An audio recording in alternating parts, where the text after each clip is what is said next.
Good evening and welcome to the second episode of a Whole Pack of Wolves podcast for our second season. Tonight we are sponsored by Pepsi and our friends over at Arden's Burger and Grill. And our new sponsor this week is going to be W Energy Drink. So we encourage you guys to give our sponsors definitely a play and give them some love. So we hope that you guys will enjoy our show. But we have our special guest on tonight, Nathan from the Golden Homers podcast. Yep. And tonight, Wolfpack Nation, we are going to be previewing this upcoming Saturday's game with the Irish here at Carter Finley Stadium. So, Nathan, welcome. Thank you so much for joining the podcast. Appreciate you guys for having me. I know we all are kind of associated with the DeFan boys and stuff like that, so we chat on a regular basis and whatnot. But it's always a good time to hop on with some other fans and chat about the game that's coming up. So thanks for having me. Absolutely, Colby. Thank you too so much as always for joining me as my beloved co-host. I appreciate your time too. We're going to get started just with, as we normally did kind of last season, we always kind of go through our game previews with what we think are our three keys to the game to start out with. And I wanted to just turn it over to Colby. I'm going to let him do his three keys first, as we normally do. And then I'll talk about what my three keys for the NC State team is going to be for this week. And then I'm going to let Nathan talk about his three keys for the Notre Dame Fighting Irish to get the win this week. Okay, Justin. Well, thank you for letting me come and join, as always. It's good to be back. Had a long vacay, so I'm ready to talk some NC State football. Had a good time watching the past game we had against UConn. But I really think the three keys for our game against Notre Dame is I feel like our environment, like Carter Finley, needs to be very loud, very ruckus. I don't like saying the word hostile, but we need to be hostile. We need to make it hard for Notre Dame to, coordinate and make a good game plan on offense and defense. We just need to make it rough for them. It needs to be a hostile environment and in order to win this big of a game. I also think that limiting the turnovers is also a big thing for us. Last game, we didn't have a turnover at all, and we turned UConn over quite a bit. I was impressed with that as well. So I feel like we can just carry that kind of energy over to Notre Dame. I feel like we'll be just fine. And then the last kind of key is really just be sound on offense. I have my faith in the defense. I know it's a Tony Gibson defense. They'll take care of themselves. But the offense needs to be sound. It needs to be rolling, and it needs to be firing. And those are my three keys. Thanks so much. So when I was breaking down this game this week, obviously we've watched Notre Dame now for 2 weeks in a row, and their number one strength was clearly their offensive line. So my first key was control the line of scrimmage. We do get Savion Jackson back this week.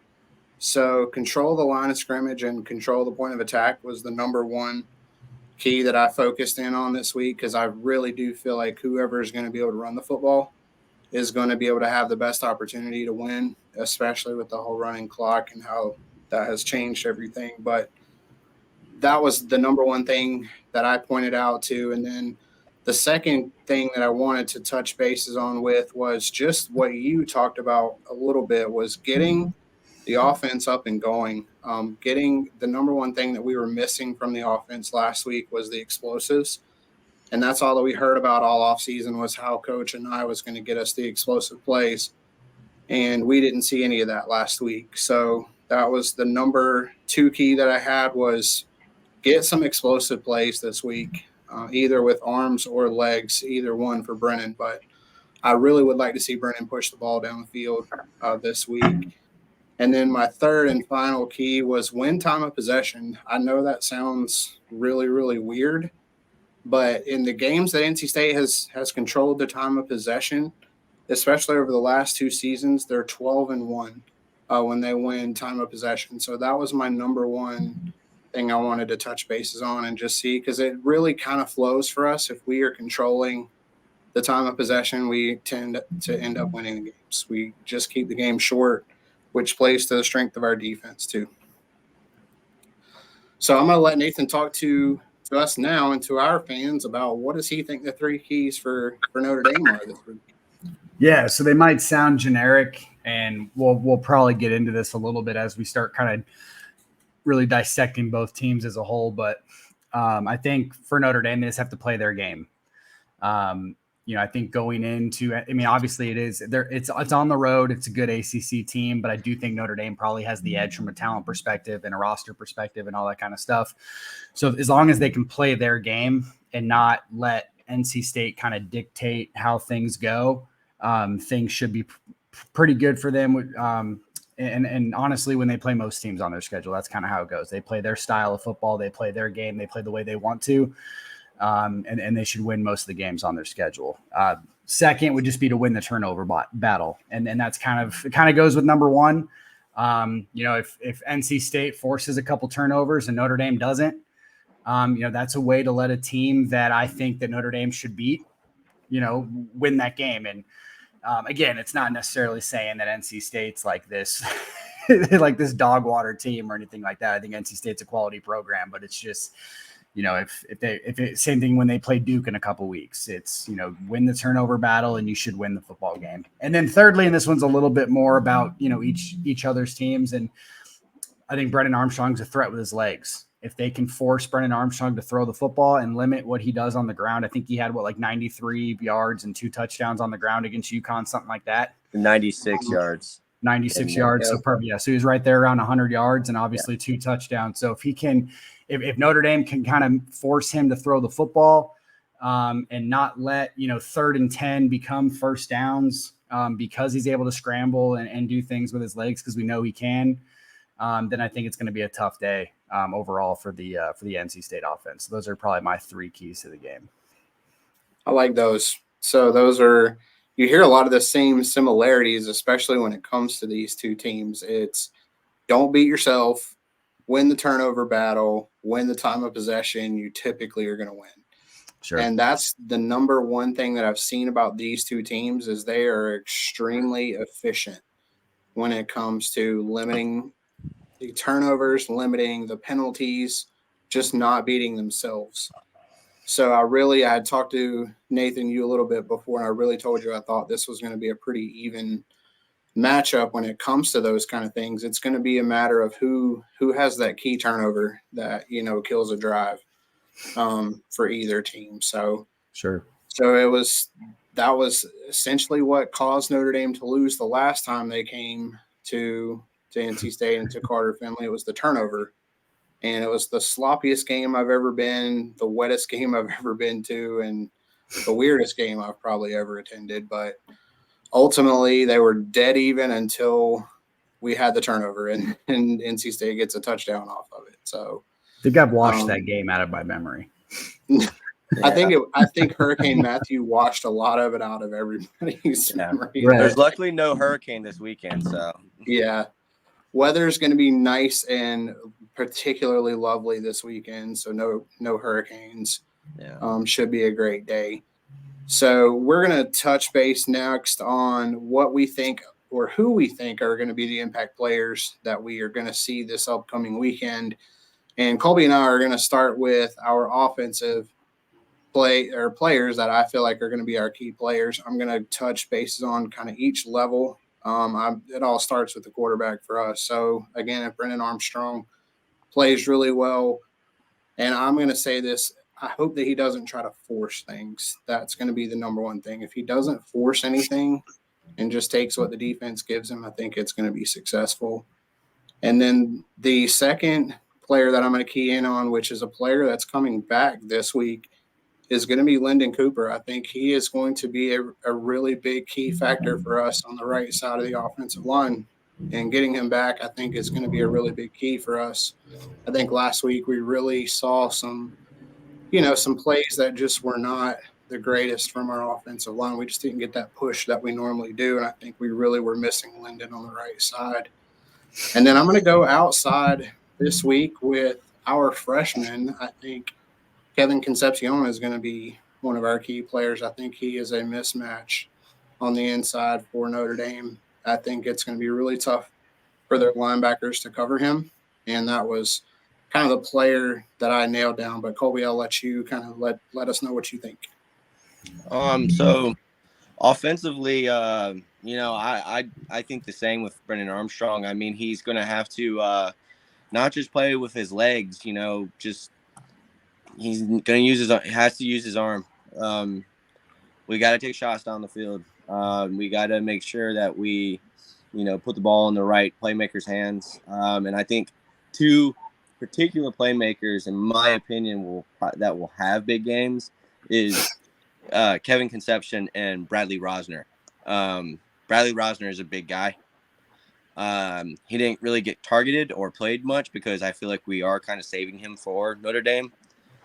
He is a big 6'5" kid who's played 8 years of college football. So he's very experienced. Kevin Concepcion is a freshman, but he is what I call a grown man in a freshman body. He is very good and very fast. And I really just think that if those three show up, I feel like we have a good chance. I wouldn't say we win the game, but I feel like we have a good chance. A part of me also thinks that there's other guys that can show up as well. I feel like State held a lot back against UConn. So it just seems to me that we went into that game as kind of as conservative as possible and kind of keeping a lot under lock for this game. And, just let Brendan cook is what I would say. I agree. So I agree with letting him do what he needs to do, whether it be pushing the ball down the field or whether it be running the football. I mean, we've got to take whatever Notre Dame gives. And that's ultimately, it's so cliche, but that's the number one thing an offense has to do. Just take what the defense gives and, don't force yourself into a bad position. So, ultimately, I think those guys, two of us, we nailed the same guy with Casey and we hadn't even talked about it offline. So it's kind of cool that we were able to come together about that. Nathan, who do you think are going to be, or tell us who your three key playmakers on offense for Notre Dame is going to be this week? Yeah, so I mean, it's tough because at least in the first two games, they've spread the ball out a lot. I don't know if you guys have had a chance to really watch their two games. I mean, you probably watched Navy just because it was the only game on the first week when they played. But I don't know how much you guys watched of Tennessee State or how much you even took of the Tennessee State game because obviously of who they were playing. But yeah. I think last week 8 different players scored touchdowns for Notre Dame, and in the previous week I think 4 or 5 different guys scored. So they've spread the ball out a lot. They have a lot of new playmakers on offense, but I think first and foremost Sam Hartman. He came in to Notre Dame to be the quarterback that they haven't had in probably honestly since bare minimum Deshaun Kaiser going into his junior season when he was supposed to have kind of like a Heisman level year, and obviously ended up being a second round pick, but was sort of disappointing in his last year at Notre Dame. But before that, you're probably looking at, Brady Quinn, Jimmy Clausen, for someone that's, at least as hyped as Sam Hartman is coming into the year. So I know he's had some of his warts against NC State, and I'm sure he's well aware of those and is, wanting to end on a good note there. So, I mean, certainly Sam Hartman's got to be effective and got to be the guy that they brought in, to win these games. I expect him to have a good day, and I'm sure Notre Dame fans will be fairly disappointed if we see, suspect quarterback play when we finally play a good Power 5 opponent. So, Sam Hartman's number one for me. Second, I'm going to say Audric Estime, but I kind of mean the running game as a whole, because they do play all 5 guys. I think only 4 of them are going to play this week. Devin Ford might be out with a concussion, but he's kind of been 5th on the pecking order anyway. So you're looking at a 4, I won't say 4-headed monster yet, because I don't know if they fully deserve that just yet, but they do have a lot of talent in the backfield. But Estime's just got to be his normal self, be a beast, be that guy who is 6 foot, 230 pounds, doesn't, breaks tackles with ease, can still break away in the open field, hold on to the football. That's kind of what his issue was maybe last year a little bit. He got benched one time, for fumbling. I think it was against UNLV, and he didn't play the rest of the game. And, obviously when you're playing UNLV, who cares, right? But be himself, be the guy that, picks up 5-10 yards by carrying guys on your back. Even if the offensive line kind of breaks down or something like that. So, and then lastly, I'll probably go with, this is tough, but Tobias Merriweather. He hasn't had a breakout game yet this year. He's probably their most, he's probably their most talented wide receiver just from a size, body, speed standpoint. He can break the top off the defense. But so far this year, he's kind of just been a really good blocking tight end. He's in there, a good blocking wide receiver.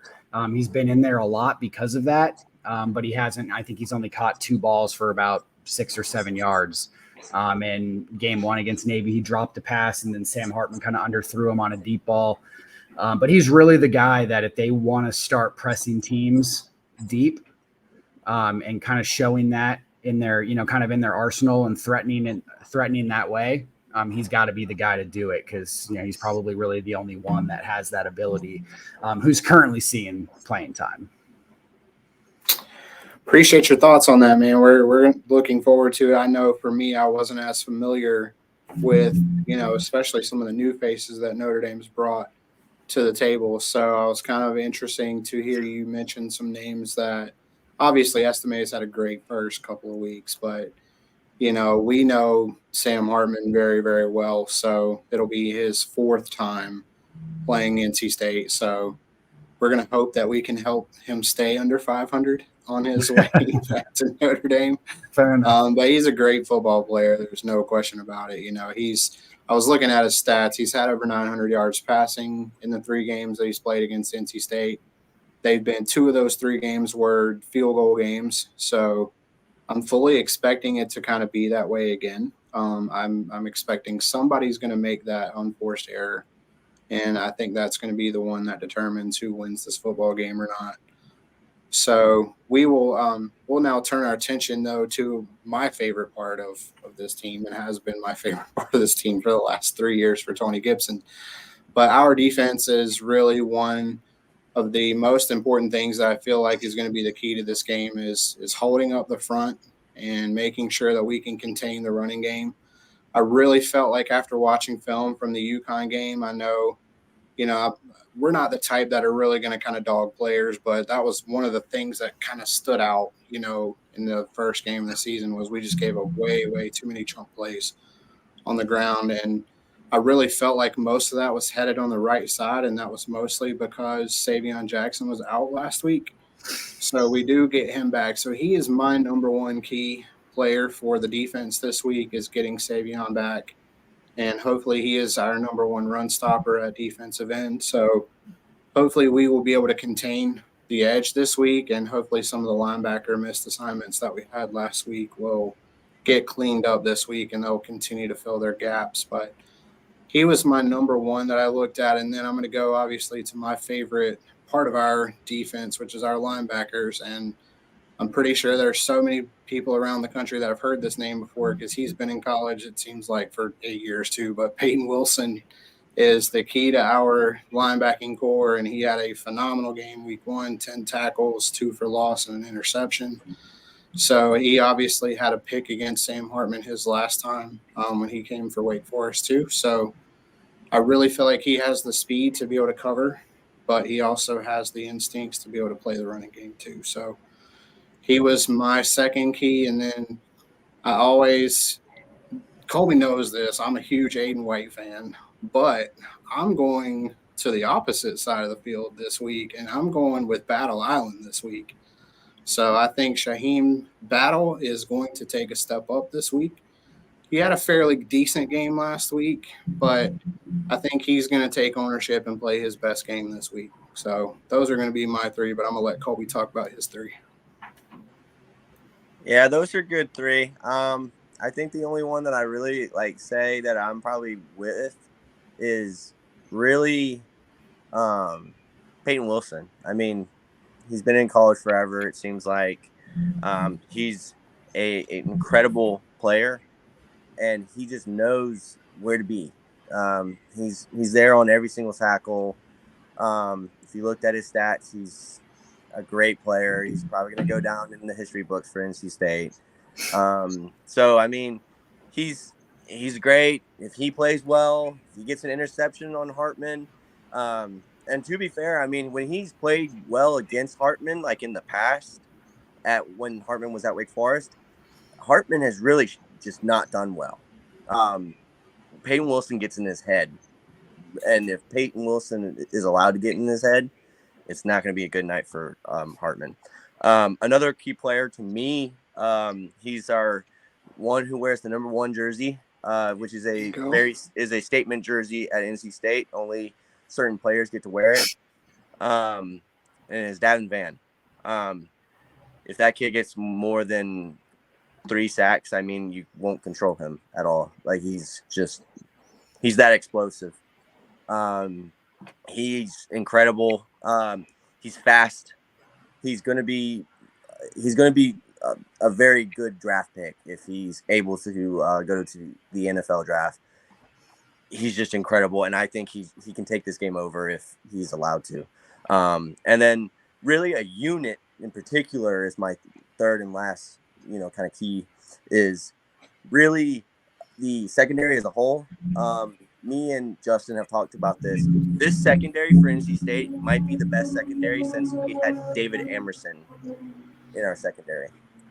I mean, if you look down our secondary, there's guys either that are two of our starting corners are literally first rounders if they go this year.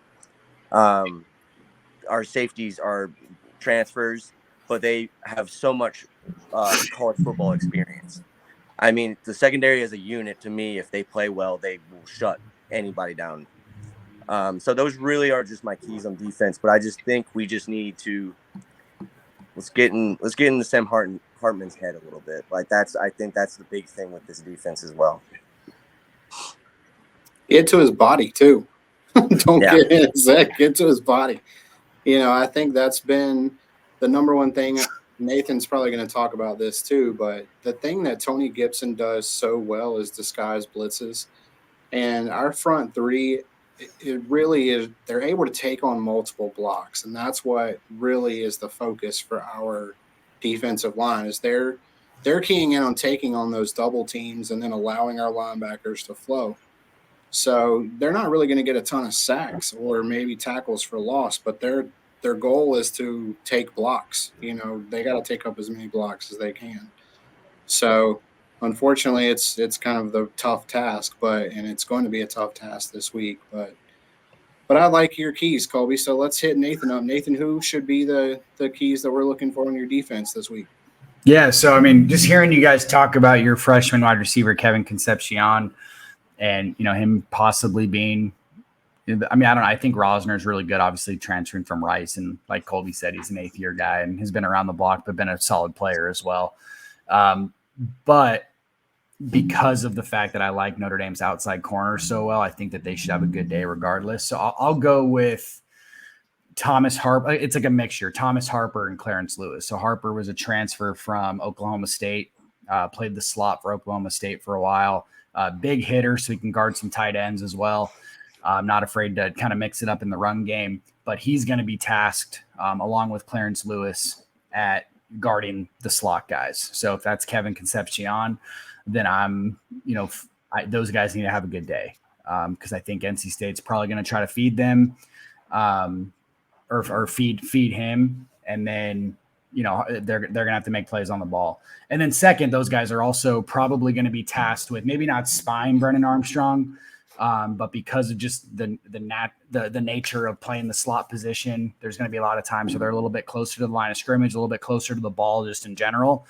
And they're going to have to read plays where Armstrong might be running with his legs or he's handing it off, and kind of letting Concepcion release and then reading the play from that standpoint. So I think the slot corners are going to have a good day. Second guy is probably Riley Mills. I don't know if you guys have heard of him or not, but he's probably Notre Dame's best defensive lineman, but he hasn't had maybe the career that a lot of people thought. He's had a lot of flashes more so than consistency. If the NFL strictly took guys off of their body and their speed times and their weight room, which they kind of do in a sense because they feel like they can mold you. He's a bona fide first or second round pick, but he just needs to put it together on the field. He doesn't get off blocks all the time, 100%, like he should. But when he does, he wrecks things in the backfield. And you see that from, one drive, and then maybe you don't see it the next drive. And then he comes in like 3 drives later and he kind of just wreaks, he wrecks the entire thing for what the offense is trying to do. So if he has a big day, maybe he's sort of been saving himself for the first big game of the year instead of, worrying about what he's going to do against Tennessee State and Navy. And I don't blame him against Navy with all the chop blocking and different things like that they do. Like getting out of that game just healthy is something that I'm more than okay with. But he's a guy that if you guys see him in the backfield all day on Saturday, you'll remember the conversation because that's how special he is when he turns it on. And then lastly, I'll probably say just kind of maybe taking a page out of Colby's book here and kind of taking a unit as a whole, but the linebackers. I meant it's probably the strength of Notre Dame's defense. I mean, the corners, the outside corners, I should say, are right up there. But Notre Dame returns all of their linebackers from last year, pretty much all of their linebackers from the last couple of years, because Jack Kaiser, JD Bertrand have started 3 years now. Maris Leofau was a big factor 2 years ago. Probably nearly 3 years ago now. He was sort of like in a niche role for Notre Dame, got hurt, missed his sophomore season or whatever it was. Played last year, but you can kind of tell he was coming back from the injury. And then this year he looks a lot more explosive. So those guys have played a lot of football for Notre Dame. If they can control the running game and keep Brennan Armstrong from, making big plays with his legs and getting to that 96 yards and 2 touchdown type of performance, then it should be a good day for the defense. And, I don't expect Notre Dame to hold NC State to 0 touchdowns like they have, everywhere. The 2 teams they've played this year, I think they've only allowed 6 points in totality. So, they're probably going to fail a little bit this week more so than they have the first couple of weeks. But I know that they take a lot of pride in keeping teams to lower scores. And those are probably the 3 areas that they should be able to do it the most this week. So Nathan, I'm going to turn it on you a little bit, and we'll do the same for us. If you had a concern this week, what would your number one concern be? Yeah, I think I've said it. I mean, in the past, Notre Dame has kind of struggled with dual threat quarterbacks. Obviously they haven't really seen it this year. The guy from Tennessee State was a dual threat in the sense that he could run, but he also couldn't throw. So he wasn't really a dual threat. He's just, I guess, a dual threat in the sense of the term that he can run. So they allowed some plays. I don't even know what he ended up having, but there were, he picked up a few a few big downs here and there, but they weren't really concerned with his arm. So it makes a little bit more sense that, when Tennessee State was able to do some things, that's what they were able to do on offense. So, but in Brennan Armstrong's case, I mean, I know he didn't have the greatest year last year, but when he was paired with your guys' OC back at Virginia, 2 years ago, he had a really, really good season before the injury. So I really think it's going to come down to forcing him to stay in the pocket. Because I'm okay if he throws for 200, 250 yards, as long as he doesn't have the 90 yards on the ground. So that's probably my biggest concern, at least from a defensive to offensive perspective. And then I think your secondary. You guys have I don't know a whole lot about NC State, or at least not as much as you guys. I watched the game against UConn. I obviously, just from a player standpoint, I've heard a lot of the players on your roster. But I kind of trust you when you tell me that your secondary is that good. And Notre Dame's receivers are still sort of finding their way. I think they have some talent, but a lot of the talent that's probably going to produce as the season goes on is young. So you expect them to have some of their warts, here and there, and might maybe not going to produce this game, but they'll produce another game or whatever it may be. So this will be their first big test when it comes to I guess a borderline elite secondary, specifically at the corner spots. And if they can, find ways to get open, then it should be a good day because Hartman's going to put the ball where it needs to be. So as long as they can get some separation against the corners, they should be fine. But that's probably my biggest concern right now is that they might not be able to do that. Awesome. Colby, what do you feel is NC State's concern for this week? What are you watching out for?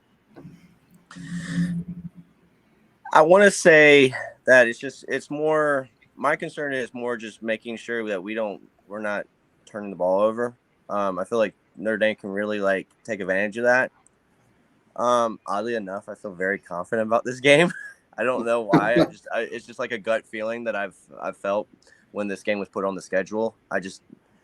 First home game, so it's probably going to be a very ruckus crowd. State kind of seems to play opponents of Notre Dame's caliber like this really tough, especially at home. But I really think if I had a concern, it would probably be just making sure we don't turn the ball over. I mean, turning the ball over would probably be very catastrophic for NC State if we did that this weekend. Not allowing Brandon to get sacked either. I mean, the O-line has to hold up. And in reality, I feel like our defense just has to play their ball. They don't get into your head that you have to keep the offense in it. Go out and just play. It's an out of conference game. So I mean, it's not like it's gonna hurt your conference standing, but it's a game that you want to win, of course, because it is your home opener and it is against Notre Dame. So but weirdly enough, I feel very confident about this game. I appreciate you. So my major concern is the last time these two teams played each other was up in South Bend, and it was literally just like a complete gash fest. And that's the number one concern I have. If we can't control their running game, it's going to be a really long day for us. And that's kind of really what happened last time. And that's the number one thing that I'm really keying in on because we really missed some, big time key assignments last week, one of which led to a 71-yard touchdown run. And those are just things that can't happen against Notre Dame. You might be able to get away with a small mistake here or there, maybe a missed tackle. But if you have the same blown assignments you had last week, then, yeah, it's going to be a tough day for NC State. So, Nathan, I want to turn it to you. I want to just give you kind of an idea general of what NC State is, and I want you to kind of give us in general what Notre Dame is. So, and then I'll start it with defensively. Tell NC State fans realistically, what kind of style do you guys run?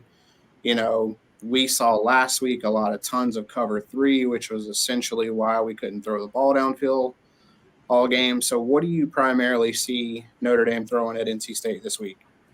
Yeah, so it's strange just because of who they've played. Obviously, they played Navy, which is just completely different type of game plan. Tennessee State, they, a little bit more of a traditional opponent, but at the same time, obviously, you're playing a lot of backups and stuff like that halfway through the game. But I would say the biggest thing that Al Golden has brought is he's just really aggressive. Do not be surprised, and he does this against everybody, essentially. He will leave guys on an island even when Notre Dame fans don't trust those guys to be on an island. And it's worked in his favor a lot. It's also gashed him against some better opponents.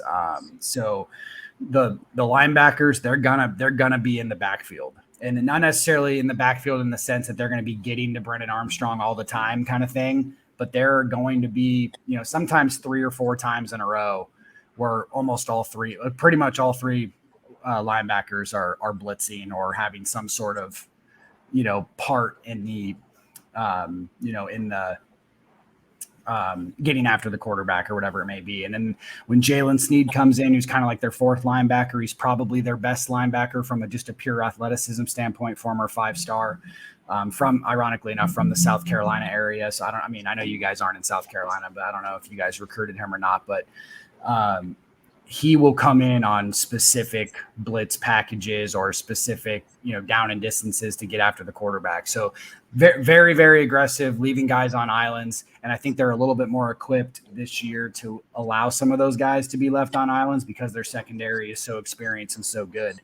Like, for example, specifically the safeties, that was maybe kind of like their weak point last year after losing Kyle Hamilton to the draft. But those guys played a lot. Xavier Watts specifically now is kind of considered a strength on the back end of their defense. And he's just really aggressive. And I guess with the aggression, it goes to everywhere on the defense. Just they hit people hard. They make you feel it when they hit you. I think it's just kind of a culture thing at this point. It's just, they have intent to injure without being it, like without making that inappropriate, I guess is what I'm really getting at. They want you to feel, they want you to feel their presence. And I think that's the biggest thing that Al Golden's brought. And like I said, the first couple weeks, it's harder to tell, but if you just base it off last year a little bit as well, and at least what they did against Tennessee State with their linebacker play, that's probably the biggest thing that NC State fans will probably realize this weekend that maybe they didn't understand going in. Do they primarily run 4-3 or give us a little bit of overview on that? It's like a 3. It depends. It's kind of like a 3-3-5. Okay. And a lot of that has to do with the fact that they love their secondary. They have a new, I forget what it's called, man, but they have a new position this year. They've always had like the Viper and the Rover on their defense, which is kind of like some of their terms. And now they have a new, I think it's called like the Sniper. And don't quote me on that 100%, but it's something along those lines. And it's essentially a fifth DB.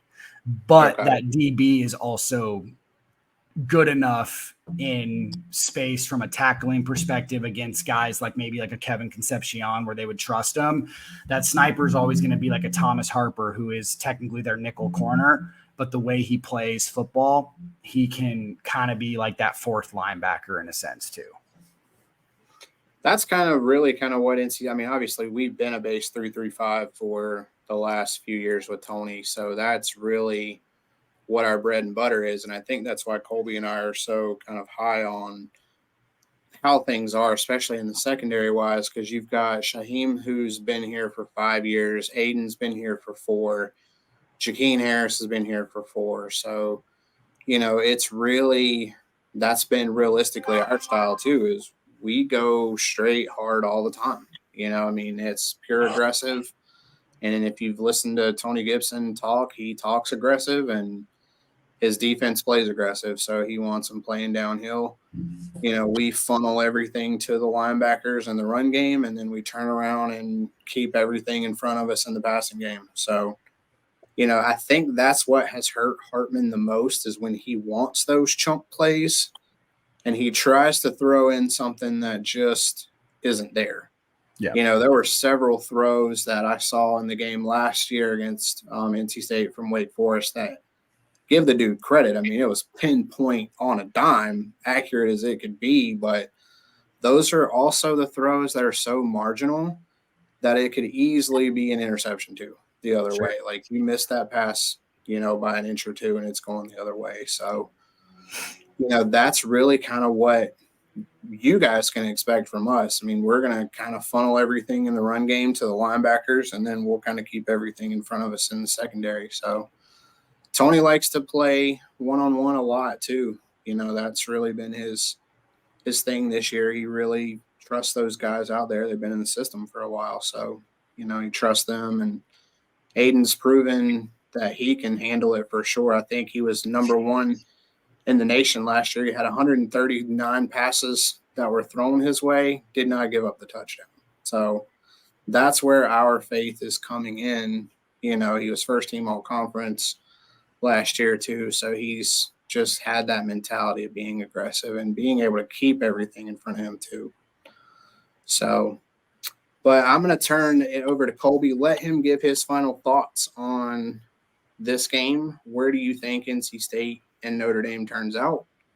I will give the update for those who are of this nature. The spread is now up to 7.5, so it has grown in the last day or two. So hard money coming in on Notre Dame, which, I thought it was kind of a little low to start with. But, Colby, tell us what you think. Where is this game going to lie? I mean, if it's a ruckus environment for Notre Dame, like if Carter Finley is really like rocking and our fans are, like I said, hostile, then the joke is we win. But that's just something that Dave Dorn has always preached. If our fans are rowdy and loud, we win. I will say our Hartman at Carter Finley is 0-2. Another key stat is he's thrown an interception at Carter Finley every single game he's played in. And he threw multiple the last time. And those guys that he threw to are still on this defense. So it's just, to me, it's like, if we win the turnover battle, I feel like this game is ours, completely ours. Get into Hartman's head a little bit too. Like, I mean, a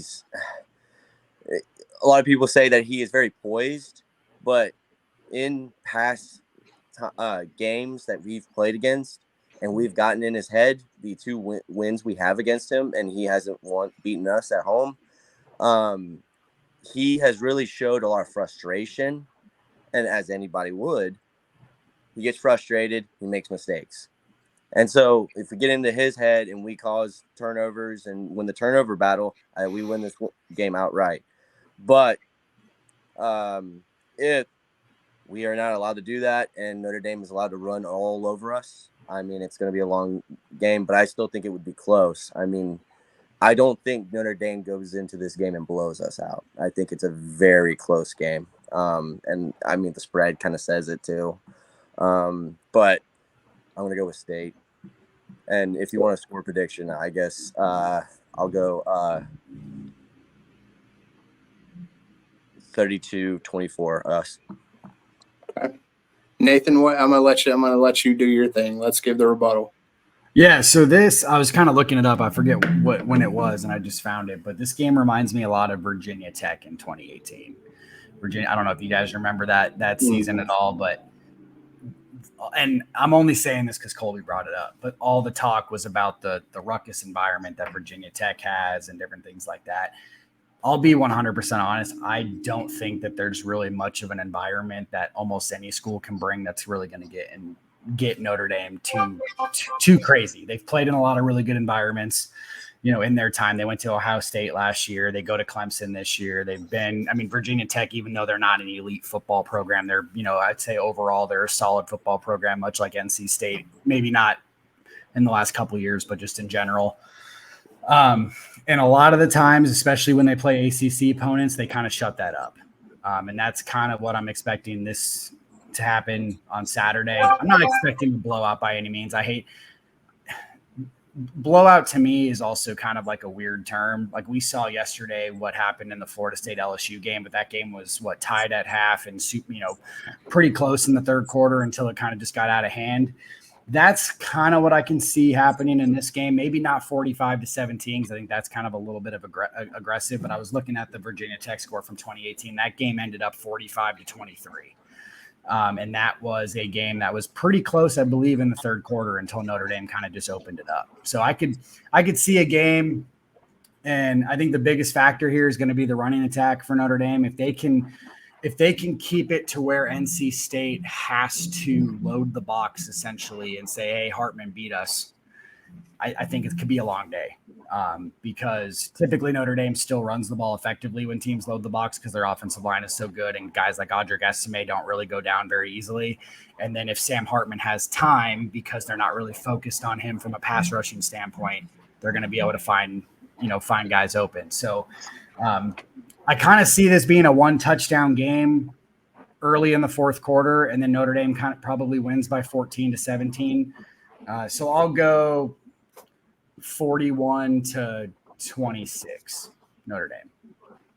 Sounds good for me. I'm going to go with where my gut's been telling me all week. I'm like Colby. I've really felt, and this is just no kind of qualms against Notre Dame, but I've just felt good about this game all week. I really honestly think that what NC State does well, and Nathan, you just hit it on the head, we're going to make Sam Hartman beat us. And that's typically how we have done in the games that we've played against him. And I think they have really tried to force him to make throws that he is not going to be comfortable making. And the reason I say that is Tony Gibson's designed blitzes are so exotic that Notre Dame may or may not even know that we're coming, and we may not come at all. I mean, it could be a situation where it was really awesome. I got to sit down and watch some film with Tony, the last couple of weeks, and watching how they use Drake Thomas in their design blitzes was just an absolute thing of beauty. I mean, you could have an absolute NFL line and you still wouldn't have been able to pick up Drake, and he got free run. And I think that's the number one thing that we've really focused in on is really getting pressure on Hartman. And I think that's what's going to happen. I think either Peyton's going to get pressure or our outside linebackers are going to get pressure. It just depends on where does it come from. I mean, Tony brings blitzes from the safeties. He brings blitzes in the linebackers. He'll drop 8. And a lot of times against Sam Hartman, he's dropped 5 pretty much the entire game and just told him to beat us down the field. And unfortunately, he just hadn't been able to. You're gonna rack up a ton of yards that way, but we've kept them out of the end zone when the time came. So I really think it's going to be a lower scoring game just simply because of the way the time rules have affected college football. I think both of these teams really want it to be, a lower scoring. They want to run the football. So I'm taking NC State in a really low scoring game. I'm going to say it's 24-20, and I think that's how that'll work out. So last minute turnover is what carries NC State to a win. I'm going to say Hartman tries to force one down the field, and it ends up being picked off. So that's my final thoughts. So you guys want to add anything else? Got anything else? Trash talk? Jump in. Anything else we got before we go? No trash talk for me. I think the one thing, and I'm not saying that you guys are not maybe taking this into account, but I think the big reason why Sam Hartman came to a school like Notre Dame is that he doesn't have to rely on his arm as much as he did at Wake Forest. Like if Wake Forest was going to win football games, it had to be at the hands of Sam Hartman. And I think you mentioned dropping 5. I think if NC State drops 5, Notre Dame's going to find ways to get their running backs open, whether that be via the passer or on rushing downs. And I think that's really where this game becomes tricky for a school like NC State, because Notre Dame is so multifaceted in their offense. Where I'll tell you what, this is the only thing. I'll leave it at this. I have yet to see a team let Notre Dame run the football essentially by saying, "Hey, you need to beat us with your arm," and say, "Hey, like we're gonna let the running game do what it does." And then beat Notre Dame. They don't typically get beat when they can run over teams. And I'm not saying they're going to do that on Saturday night, but if they do allow the running game to kind of be the X factor or whatever, or say, hey, if as long as we can stop Hartman, we're going to be fine. I think it's going to be kind of like a weird awakening where I won't say rude, I'll say weird awakening where it's like, okay, this isn't the Wake Forest Sam Hartman. So I guess I'll leave it at that. Sounds good. I think the number one thing, and you and I have talked about this a little bit offline, Nathan, is our number one focus is always and forever going to be stopping the run first. And that's where we are really designed for. If our gap control is there, and that's what we missed out on a little bit last week, is we had some over pursuit, and that's expected week 1. I mean, you're not going to be perfect week 1, but if they play with their gap discipline the way they have the last 2 years, it's very tough to run against our defense, regardless of who it is. And that's just what we do. We try to force teams into 3rd and longs, and then they try to have to make throws that they just don't want to have to make. So I think it's going to be great. I'm super pumped about it. I've been excited about this since actually the UConn game ended. I was like, thank God we got out of there. Thank God we got a win. We're back home. So, we've had 10 days to prep, so we can't blame anything. If we lose this game, it's going to be because Notre Dame just straight beat us, and I can live with that. So, yeah, I think week 1 to week 2 in college football is where teams can have the biggest growth. So that's actually one thing I meant to say earlier in the podcast that we didn't really touch on. So I'm definitely expecting a much better NC State than week 1. Yep. We hope so. We certainly need it because we're going to need just about anything. If you want to throw us some luck of the Irish, you can throw us some luck because we're probably going to need a little bit.